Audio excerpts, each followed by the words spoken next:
Salom aziz tomoshabin. Agar sizni hayotiy va ehtirosli voqealar qiziqtirsa, to'g'ri joydasiz. Ehtirosli hikoyalar kanaliga obuna bo'ling. Har bir yangi hikoyamiz sizni befarq qoldirmaydi. Ishonchli, ta'sirli va professional hikoyalar aynan shu yerda. Men uni yaxshi ko'rganman. Yuragimda o'sha odamga nisbatan cheksiz muhabbat bo'lgan. Ammo yosh edim, dangasa orzular, yolg'on xayollar meni ko'zdan ko'r qilib qo'ygan edi. Erim odamgarchiligi, sabr-toqati, sadoqati bilan boshqa hech kimga o'xshamas edi. U men uchun tog'dek suyanchiq, yelkadosh edi. Ammo men buni anglamadim, qadrlamadim.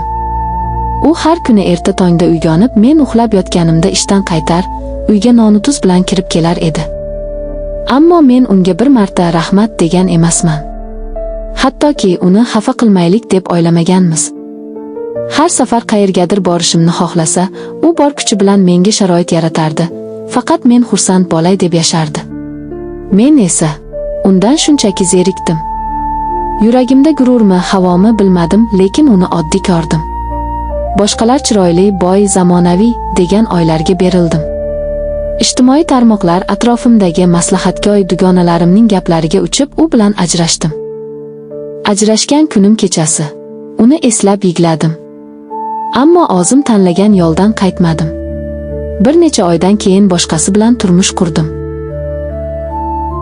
U tashqi tomondan har doim orzu qilganimdek edi. Mashina, pul, zamonaviy kiyim, restoranlar.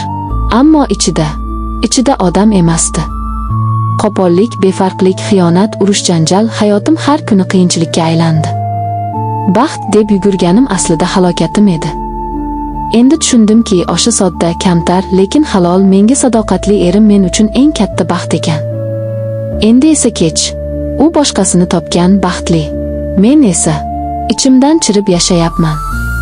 Yolg'iz, sharmandali, qadriga yetmagan muhabbatni izlab. Men uni sog'indim. Har bir qilgan ishida, har bir aytgan gapida chin dildan muhabbat borligini endi angladim. Yangi erim bilan yashayotganimda hayotim go'yoki ustimga qulab tushdi. Har kuni urush, janjal, shubha, yolg'on. Bir kuni meni boshqasi bilan ko'rib, "Sen men uchun hech kimsan" deb yuzimga tarsaki tushirdi. O'sha tunda bir burchakka yig'lab o'tirib, sobiq erimning ohangidek muloyim ovozini esladim. "Sen charchama, men doim yoningdaman." Endi yo'q. U boshqa hayotda. Farzandli bo'lgan, o'z baxtini topgan.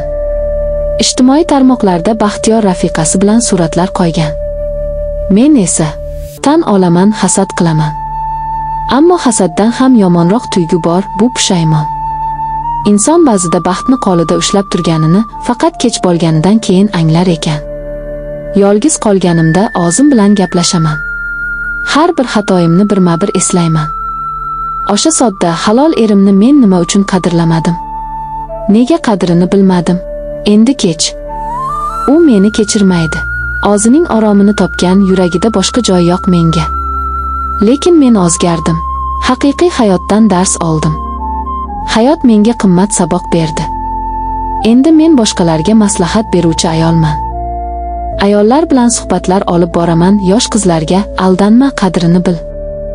Sadoqatli erkakni hech qachon alishtirma deyman. Endi men yolg'iz emasman. O'zim bilan tinch yashayapman. Yig'layman, kulaman, lekin endi odamni pulda, mashinada emas, qalbda izlayman. Va har kuni sobiq erimga duo qilaman, baxtli bo'lgin deb. Vaqt ham davo, ham jazodir. Yillar o'tib, yuragimdagi alamlar yumshab bordi, lekin izlari ochmadi. Men o'zimga ko'zgu oldida tik qarab, nihoyat men xato qildim deyishni o'rgandim. Bu so'zni aytish qanchalik og'ir bo'lmasin, odamni eng avvalo o'zgalarga emas, o'ziga rost bo'lishi hal qiluvchi ahamiyatga ega ekan. Bir kuni eski tanishim meni ko'chada to'xtatdi. "Eshitdingmi? Sobiq ering yaqinda uy qurgan ekan. Rafiqasi bilan, bolalari bilan zo'r yashayapti. Har juma mahallaga yordam berarkan." Men boshimni egdim. Yuragim siqildi. Ammo bu safar hasad emas edi. Bu safar shukr edi. U yaxshi odam edi va endi u baxtli. Men esa uning baxtini buzmaganligimdan minnatdorman deb o'yladim. Hayot menga bir haqiqatni o'rgatdi. Har bir inson xatoga yo'l qo'yadi, lekin eng muhimi xatoni tan olish va undan saboq olish. Men endi bu darsni o'rgandim. Men erkaklardan emas, avvalo o'zimdan baxt izlashni boshladim. Kitob o'qidim, psixologiyaga qiziqdim, o'zim kabi yo'ldan adashgan ayollar bilan suhbatlar o'tkazdim. Bir kuni mahallamizda ayollar yig'ini bo'ldi. Meni ham taklif qilishdi. O'sha yerda men o'z hayotimni hikoya qilib berdim. Ayollar jim bo'lib tinglashdi. Ko'zlarida yosh, qalblarida og'riq. Ammo so'ngida bir ayol mendan qo'lini ushlab, "Opa, siz aytgandek xatoni biz ham qilayotgandik. Endi kech bo'lmasdan tuzatamiz", dedi. O'sha kun men tushundim, og'riqli hayotim boshqalarga nur bo'layapti. Hayot menga o'z vaqtida baxt keldi, men qadriga yetmadim. Ammo endi men boshqalarga qadr topishda yordam beraman. Yolg'izlikdan qo'rqmayman.